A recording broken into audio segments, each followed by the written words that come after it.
Ahoy, and welcome back aboard. Tamara Lowery, author of the Waves of Darkness series, here once again to give you a nice little excerpt from the first book in the series, Blood Curse. This will be the final excerpt from this book. The next week's episode will be covering an excerpt from Demon Bio, the second book in the series.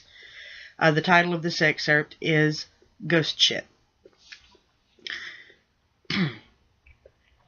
It took the better part of 2 days to get everything from the Barracuda to the new ship. As ships went, she was literally a new vessel at only 3 years old.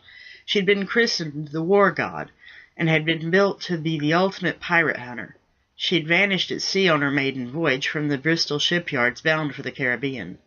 Tales of the disappearance had spread like wildfire throughout the seagoing community.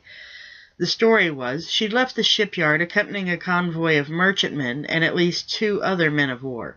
The mission was to finally squelch the piracy and smuggling interfering with English trade in the colonies. Midway on the crossing, an unusually dense fog had enveloped the convoy. Several crewmen from the other ship later reported hearing piteous screams and tormented wailing. After about an hour, the fog dissipated. The War God was nowhere to be seen. The official report was that she'd either hit an uncharted reef or run afoul of a pod of whales and been sunk. The story the sailors who were there told was that hell itself had opened up and swallowed the ship whole.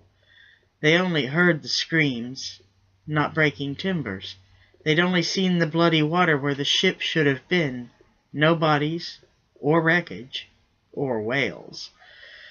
Many had vowed never to set to sea again.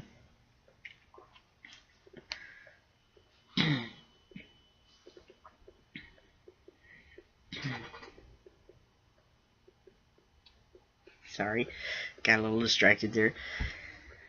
Victor, Grimm, and Belladonna stood near the helm, watching the Barracuda slip beneath the waves. Hell's Breath had long since vanished. The War God lay at anchor near a natural shoal that had never been part of the traveling island's topography.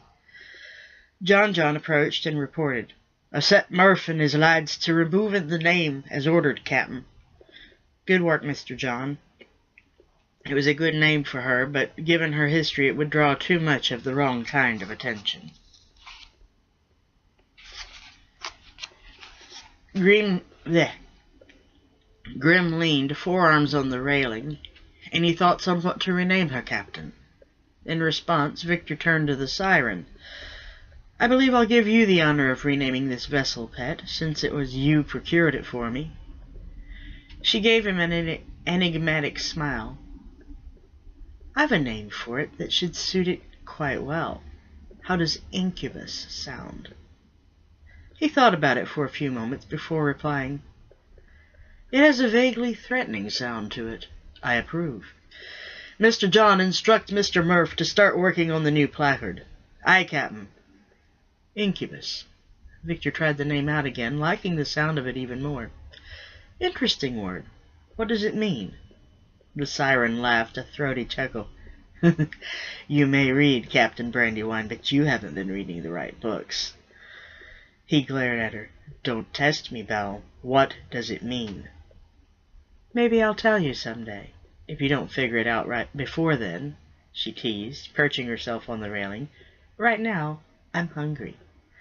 She slipped over the side and out of reach just as the vampire was reaching for her. The two men watched as she morphed from beautiful young woman to terrifying sea monster. Grim looked a bit ashen at the transformation. Victor had seen the show before. Both still couldn't decide if they were more disturbed by the transformation or by the fact that they still found her desirable even in her true form. Irritating bitch, Vic muttered. Grim silently agreed with him. And that is the final excerpt from Blood Curse. I do apologize for the little slip there in the middle. I'm a little under the weather this week, trying to fight off after-con crud. And I will see you again next week with an excerpt from Demon Bio.